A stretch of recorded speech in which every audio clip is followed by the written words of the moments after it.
636 AD तक ईसाई धर्म सदियों से मौजूद था और असभ्य लोगों को सभ्य इंसान बदल रहा था। और उसी समय इस्लाम अरब से तेजी से फैल रहा था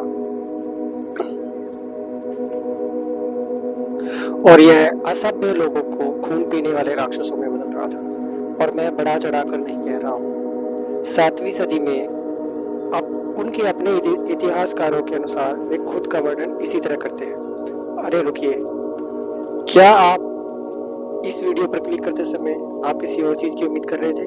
चिंता न करें, मैं अपग्रेडेड वर्जन हूँ। जब मैं 6 साल का था तो मेरे परिवार को जान से मारने की इतनी धमकियां मिल रही थी कि मेरी माँ को मुझे और मेरे छोटे भाई को बिठाकर भागने और छिपने का तरीका बताना पड़ा।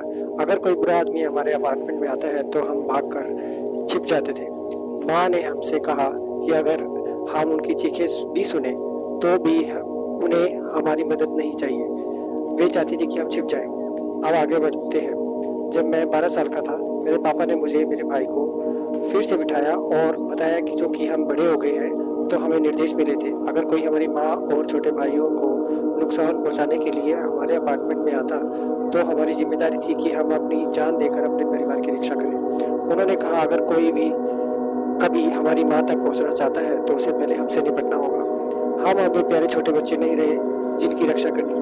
अब हम किसी भी हमले के लिए और उसके खिलाफ बचाव की पहली लाइन का हिस्सा बन चुके थे।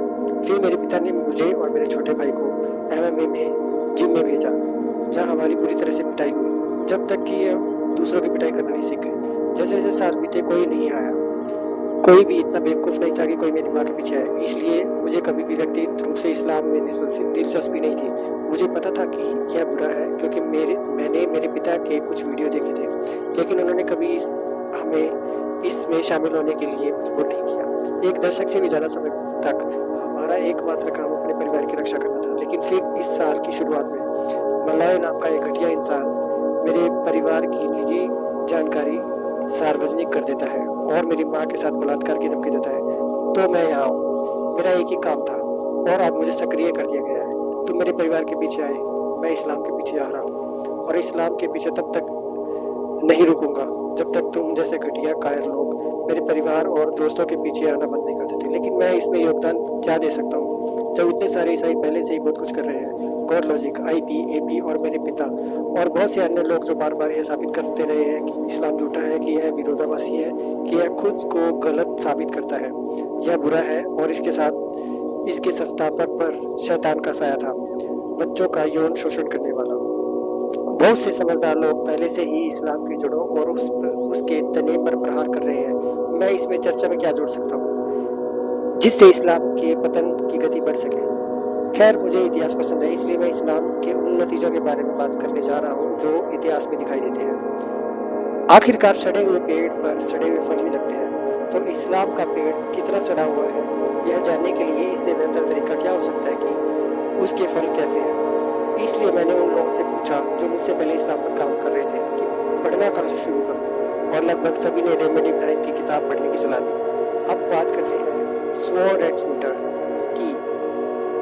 मैं इस किताब को भावनाओं का उतार चढ़ाव यानी रोलर कोस्टर कहूँगा, लेकिन इसे एक पूरा इमोशनल थीम पार्क कहना ज़्यादा सही रहेगा। रेमंड इब्राहिम क्रॉस और क्रिसेंट अर्धचंद्र के बीच कई अहम लड़ाइयों के जरिए 1600 साल से चल रहे युद्ध का जिक्र करते हैं। लेकिन जरा रुकिए, जिहाद क्यों? इस्लाम हमारे साथ शांति क्यों नहीं रह सकता? खैर, इब्राहिम हमें इसकी शुरुआत के बारे में बताते हैं। यह सब तब शुरू हुआ जब रोमन सम्राट हेरकुलिस ने इस्लाम मानने से इनकार कर दिया और फिर दुनिया के सबसे बड़े झूठे पैगंबर ने ईसाई जगत के खिलाफ हमेशा के लिए युद्ध की घोषणा कर दी। कुरान की सूरा 929, उनसे लड़ो जो अल्लाह और आखिरी दिन पर विश्वास नहीं करते, न ही उनसे हराम वर्जित मानते हैं, इससे अल्लाह और पैगंबर ने हराम ठहराया है, और न ही किताब वालों यहूदियों और ईसाइयों में सच्चे धर्म को मानते हैं, जब तक कि वे खुशी खुशी जिजिया न दें और खुद को अधीन महसूस न करें। तो हरकुलिस धर्म बदलने से मना कर देता है और मोहम्मद का कठपुतली साथी ईसाइयों के खिलाफ कभी न खत्म होने वाली जंग का ऐलान कर देता है। ऐसा कैसे हुआ? अरब में समाज 3 समूह पर लिखा है: अपनी ही जनजाति के प्रति वफादारी, दुश्मन जनजातियों के प्रति नफरत और आखिर में उन दुश्मन जनजातियों पर हमले और लूटपाट करना।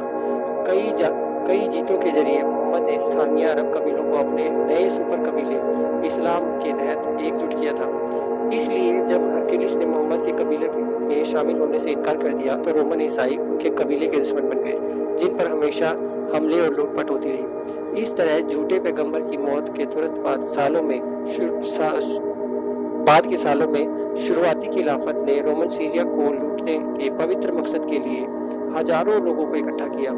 बड़े पैमाने पर हत्याएं, गुलाम बनाना, बलात्कार और जबरन धर्म परिवर्तन ईसाई इलाकों में फैल गए। फारस के साथ हालिया युद्ध के बाद थके हुए रोमन ने लड़ने के लिए एक सेना खड़ी की मुसलमानों से, लेकिन वे बुरी तरह हार गए।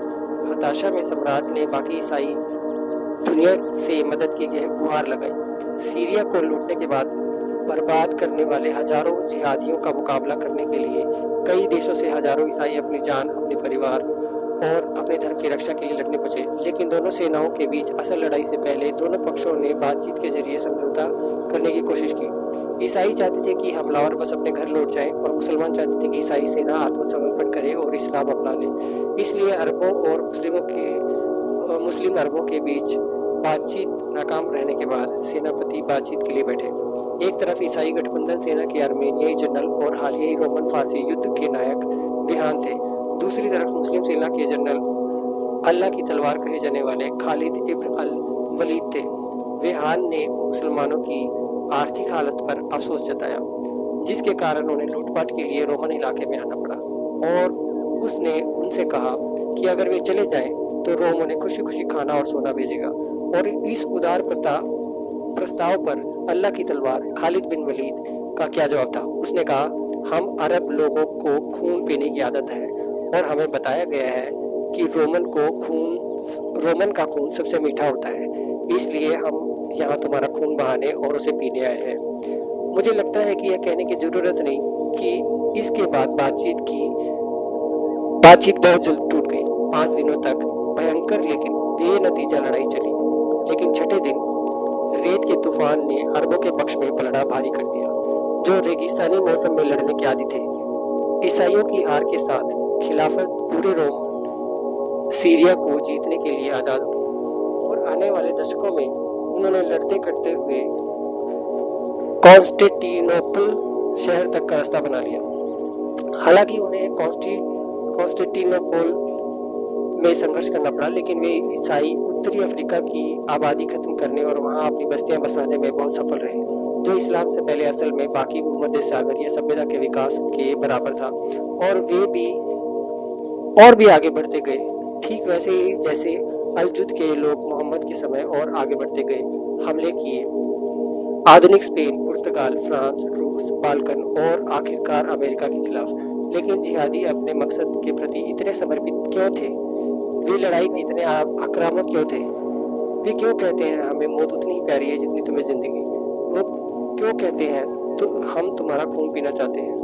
इब्राहिम बताते हैं कि कुरान की कई आयतें और मान्य हदीसें जिहाद का सबसे नेक काम बताती हैं, जिसमें खुद मोहम्मद कहते हैं कि अल्लाह की राह में लड़ाई के लिए कतार में खड़ा होना 60 साल की इबादत से ज्यादा बेहतर है। इसे फिर से सोचते हैं, 60 साल तक नेक जिंदगी जीने से ज्यादा बेहतर एक दिन के लिए लूटपाट करना और हमले कर जाना। अल्लाह कम नेक हमलावरों को लड़ने के लिए एक ज्यादा व्यवहारिक वजह भी देता है।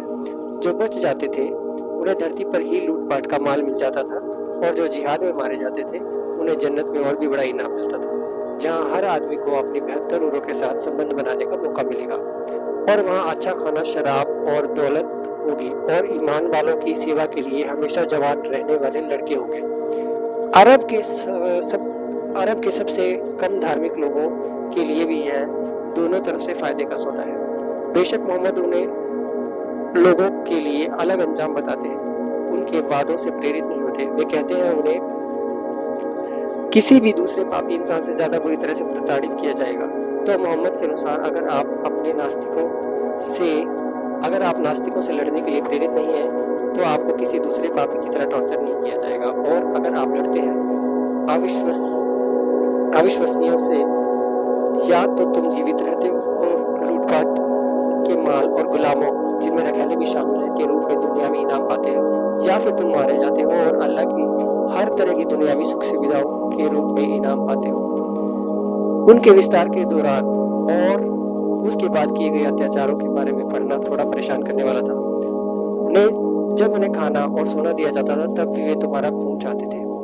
उन्होंने ईसाई जगत को खत्म करने के इरादे से लगातार हमले किए। उन्होंने व्यवस्थित रूप से लाखों ईसाइयों को गुलाम बनाया, लेकिन हम उन्हें सही जीवन जीने के अपने मानकों के दिशा निर्देशों के आधार पर आंक रहे हैं और उनके नियम कहते हैं तुम जो चाहे वो करो, बस एक दिन के लिए तलवार उठा लो तो तुम्हारे किसी भी गलत काम के लिए तुम्हें दोषी नहीं माना जाएगा और तुम्हारी लड़ाई के लिए तुम्हें बहुत इनाम मिलेगा। लेकिन अगर तुम तलवार नहीं उठाते हो तो तुम्हें बुरी तरह सताया जाएगा।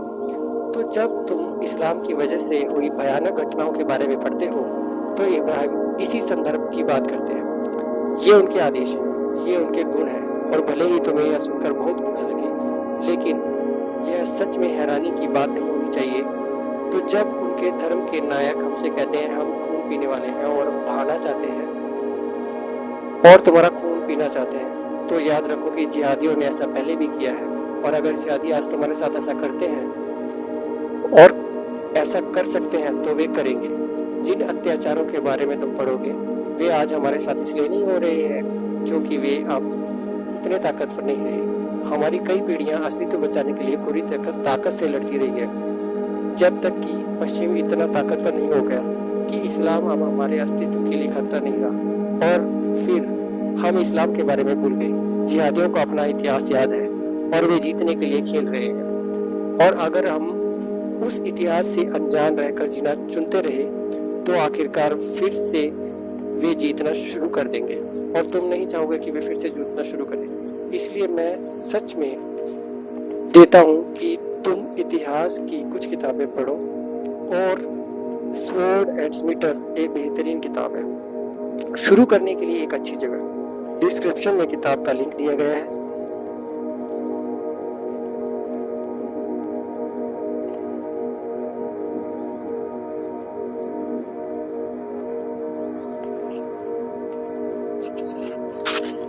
हे मलिक, तुम्हें ये हथकड़ियाँ कैसी लगी?